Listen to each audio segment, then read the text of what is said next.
यहाँ पे बहुत मेहनत करनी पड़ती है। टिकटॉक पे या रील्स पे 30 सेकंड का वीडियो बनाना आपके लिए बहुत आसान है। सेलिब्रिटी बनने आपको बहुत आगे जाना पड़ेगा उसके लिए। Hello, this is Radhika Gupta and you are watching Nagpur Today. So today we have the prominent actress of Marathi film industry, Pranali Dhumal with us. Let's have some talk with her. Yes. So नमस्कार राधिका, बहुत अच्छा लगा आपसे मिलके। Thank you ma'am. तो ma'am जैसे कि हम जानते हैं कि आपका नागपुर और नागपुर के लोगों के साथ अब तो जन्मों का नाता जुड़ चुका है। तो जब भी आप नागपुर आते हैं तो क्या एक्सपीरियंस होता है आपका? आपका फेवरेट प्लेस है यहाँ पे कोई या फेवरेट फूड, और क्या बेस्ट मेमोरी है आपकी नागपुर के साथ? यस, हमारी शादी अभी अभी हुई रंजित से, तो मेरा नाता अभी से उनका स्टार्ट हो गया।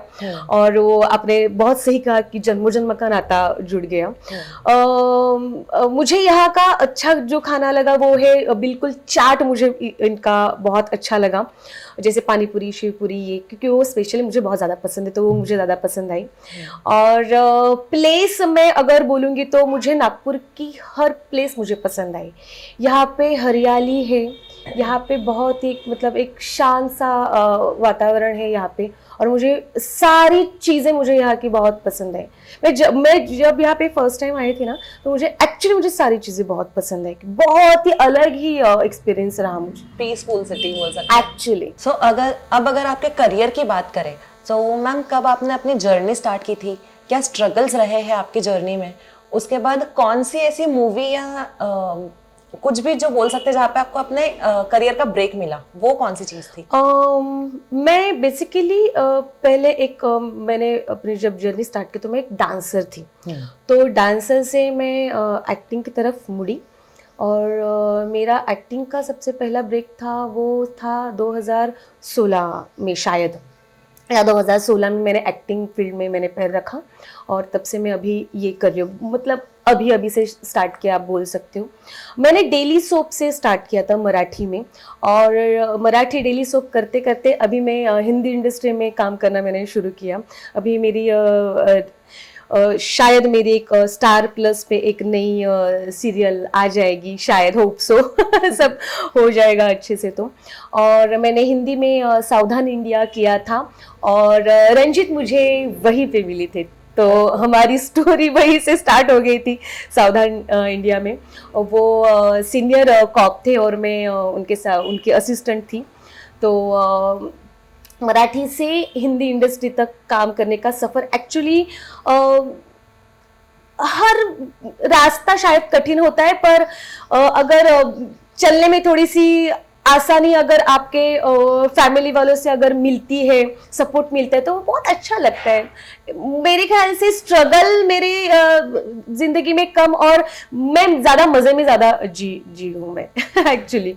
तो स्ट्रगल नहीं बोल सकते, मैं जितना भी मैंने स्ट्रगल किया वो बहुत अच्छा था मेरे ख्याल से।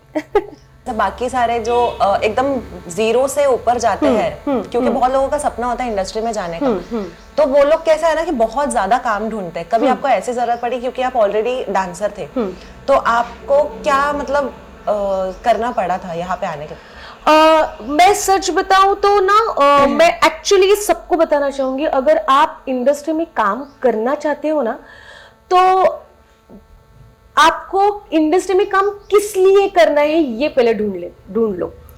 आपको वो चकाचौंध और वो ये इंडस्ट्री, अगर आपको लग रहा है आप इसलिए काम करना चाहते हो, या आप में सच में टैलेंट है, आप अच्छी एक्टिंग करते हो, या इसलिए आपको काम करना है, तो आपको वो तय करना पड़ेगा। आप इंडस्ट्री के लिए काम करना चाहते हो, या आप में खुद एक टैलेंट है वो दिखाना चाहते हो, उसके हिसाब से ये होगा। अगर आप सिर्फ वो चकाचौंध है, या वो मुझे बस एक्सपीरियंस लेना है कि बहुत अच्छा होता है इसलिए आप काम करोगे, तो वो नहीं होगा। क्योंकि एक्चुअली ये फील्ड इस टाइप का नहीं है। यहाँ पे बहुत मेहनत करनी पड़ती है।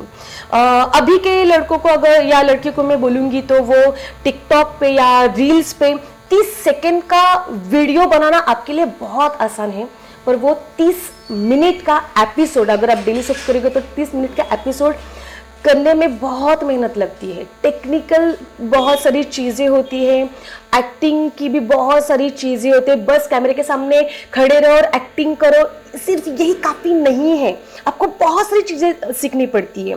तो आप ये ना करो, आप एक्टिंग सीखो या फिर बाहर जाके स्कूल में सीखो या घर पे सीखो, कहीं पे भी सीखो, पर वो पहले सीखो और फिर इंडस्ट्री में काम करो। और अगर मेरे ख्याल से अगर आपको वो एक्सपीरियंस लेना है कि वो बहुत अच्छा होता है, हम सेलिब्रिटी हो जाएंगे, प्लीज़ ऐसा कुछ नहीं होता है, ऐसा कुछ नहीं होता है। सेलिब्रिटी बनने आपको बहुत आगे जाना पड़ेगा, उसके लिए आपको पहले काम करना पड़ेगा और फिर आप ये सब सारी चीज़ें एक्सपीरियंस कर सकते हो। Ma'am as we all know कि मराठी मूवीज, सीरियल्स और मराठी इंडस्ट्री बहुत ज्यादा कंटेंट ड्रिवन होती है, मतलब कुछ भी फालतू कहानियां नहीं रहती है उसमें। Yes, exactly. बहुत ज्यादा अच्छा रहता है। लेकिन क्या होता है ना कि मराठी मूवीज और सीरियल्स जो होते हैं वो मराठी हाउस होल्ड या महाराष्ट्र तक ही सीमित है।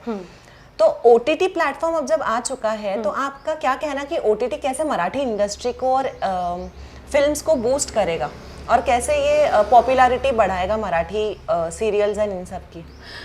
ये मेरी सोच है कि मराठी इंडस्ट्री एक्चुअली आपने बहुत सही कहा, मुझे बहुत अच्छा लगा सुनकर ये कि बहुत अलग तरीके से वो सब्जेक्ट को सामने रखती है, बहुत अलग तरीके के सब्जेक्ट होते हैं उनके। और OTT प्लेटफॉर्म पे अगर मैं बोलूँगी तो OTT पे देखने वाले लोग आप, मैं और मतलब अभी के जनरेशन के लोग हैं जो वो देखती है, उनको अलग कंटेंट चाहिए होता है। अगर मराठी का अगर आप बोलोगे तो वो जो मराठी समझते हैं या बोलते हैं उनके लिए वो ठीक है। मैं ये नहीं बोलूँगी कि सबको देखना चाहिए, क्योंकि जिनको ये भाषा समझ में आती है वही देखेगा, है ना, वही वो समझ पाएगा कि एग्जैक्टली क्या है।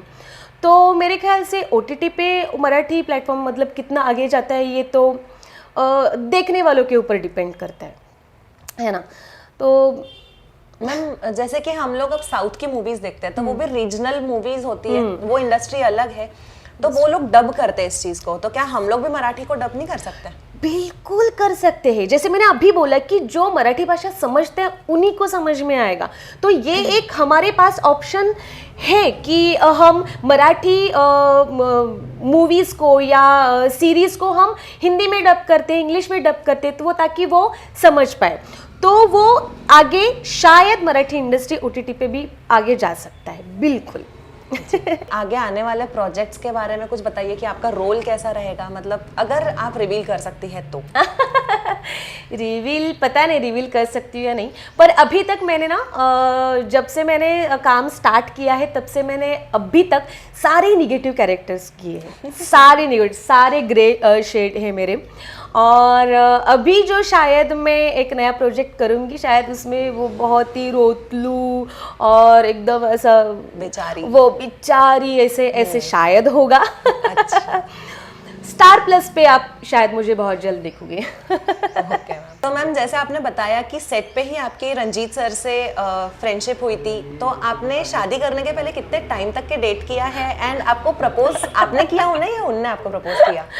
बड़ा ही मज़ेदार एक्चुअली ये क्वेश्चन है। सावधान इंडिया पे हम लोग मिले थे, तब उनकी इमेज मेरे लिए ना एक सर जैसी है, क्योंकि इससे पहले भी हम लोगों ने प्रोजेक्ट साथ में किए हैं।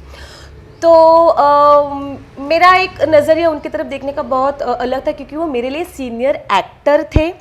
और वो जब हम साथ में प्रोजेक्ट करते थे उन्होंने मुझे हमेशा सिखाया, जैसे मैंने आपको बोला कि सिर्फ एक्टिंग करना काफ़ी नहीं होता है, बाकी की टेक्निकल चीज़ें सीखना भी ज़्यादा ज़रूरी होता है। तो उन्होंने मुझे वो सिखाया कि कैसे करना है, क्या करना है, कैमरा अगर यहाँ पे है, एक्सेस चेंज होता है तो कैसे करना है, स्पॉट कैसे लेना है, लाइट कैसे लेनी है, ये सारी चीज़ें मुझे उन्होंने सिखाई, जो कि बहुत ही ज़रूरी है। तो वो एक मेरे लिए उनका ये इमेज मेरे लिए वो सर की रही कि मेरे वो सर है, मेरे गुरु है, वो आज भी मेरे वो गुरु हैं, पर आज थोड़ा अलग है। और सावधान इंडिया में जब मैं उनको बहुत सालों बाद एक्चुअली हम फिर से मिले, तो ऑफ कोर्स वो बहुत कम बोलते हैं, बहुत ही कम बोलते हैं, पर वो जब भी बोलते हैं ना वो आपको सालों तक याद रहता है, इतना अच्छा बोलते हैं पर कम बोलते हैं। तो ऑफ कोर्स प्रपोज तो किया नहीं उन्होंने मुझे कि वो प्रॉपर जो होता है आई लव यू या फिर ये मैं तुमसे प्यार करता हूँ, ऑफ कोर्स ये नहीं हुआ है। ये नहीं हुआ है, पर उन्होंने मुझे बस इतना बोला था कि मुझे टाइम चाहिए। मैंने बोला ले लो, टाइम ही लेना है ना तो ले लीजिएगा। और फिर उन्होंने एकदम से मेरे पे ऊपर बॉम्ब डाल दिया कि मैंने मम्मी को बताया और हम लोग शादी के थोड़े तो 15 दिन तो मैं पूरी शॉक में ही थी कि सीरियसली, अच्छा, ओके, ये हुआ था मेरे साथ। और मैं रंजित के बारे में बोलूँ तो वो ठीक है, अभी वो मेरे हस्बैंड है, वो मेरे पार्टनर है, पर मेरे लिए उनकी इमेज आज भी वही है, वो रिस्पेक्ट वाली। मैं जब भी उनसे बात करती हूँ या कुछ भी डिस्कस करती हूँ तो वो मेरे लिए बहुत अलग है, मेरे लिए गुरु जैसे है। मैं उनके साथ बैठती हूँ तो वो बातें हमारी बहुत अलग होती हैं। हम एकदम ऐसे कपल जैसे, बॉयफ्रेंड गर्लफ्रेंड जैसे होते हैं ना, चीज़ी, हाँ वैसे नहीं है। हम एकदम मैच्योर्डली वो सारी चीज़ें हैंडल करते हैं। पता नहीं वो अगर वो एक भी मेरे मतलब टॉपिक में या मेरे चीज़ में नहीं होंगे ना तो मैं एकदम हैंडीकैप हो जाती हूँ कि वो मुझे चाहिए, बस कुछ भी हो जाए। एक होता है ना कि ये रहेंगे तो सब कुछ अच्छा, वैसे वाले हैं। प्रणाली जी से बात करके we and the team of Nagpur today wish her all the luck for and success for the future. Thank you so much.